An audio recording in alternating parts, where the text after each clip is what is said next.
Природни зони. В природата на Южна Америка се очертават зоните на екваториалните гори, зона на саваните, зона на степите и планинска област. От двете страни на екватора, от Атлантическия океан до склоновете на Андите, се простира най-голямата екваториална гора на планетата. Тя заема голяма част от Амазонската низина.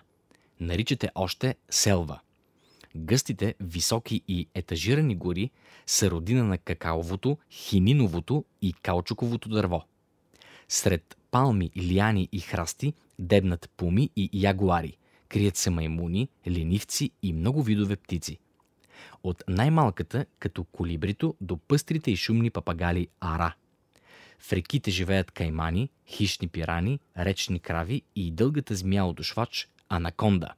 На север и на юг от селвасите са разположени саваните. Характерни са два сезона – сух и влажен, които се редуват и променят живота и облика на тези земи. Тревните пространства около река Ориноко се наричат Лянос, а на юг от Амазония – Кампус. Обитават се от тапири, мравояди, броненосци и капибари. Днес части от саваната са превърнати в големи ферми за какао и захарна тръстика. Равнинната степ в Южна Америка се простира на юг от саваната и се нарича Пампа. Разположена е между Андите, Патагонското плато и Атлантическия океан в условия на субтропичен климат. Плодородните черноземни почви са превърнати в житница и място за отглеждане на едър добитък. На юг Пампата постепенно прехожда в полупустини и пустини. Планинската природна област обхваща основно Андите. Ниските части са заети от гори. В екваториалния пояс на места те са изсечени и заместени от плантации от банани и захарна тръстика.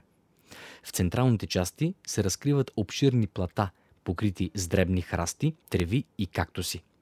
Обитават се от пуми, лами и викуни. Във въздуха се реят кралски лешояди и кондори. Над 4500 метра започва поясът на вечните снегове и ледове, които покриват стръмните вулкански конуси на Чимборасо, Котопакси и други.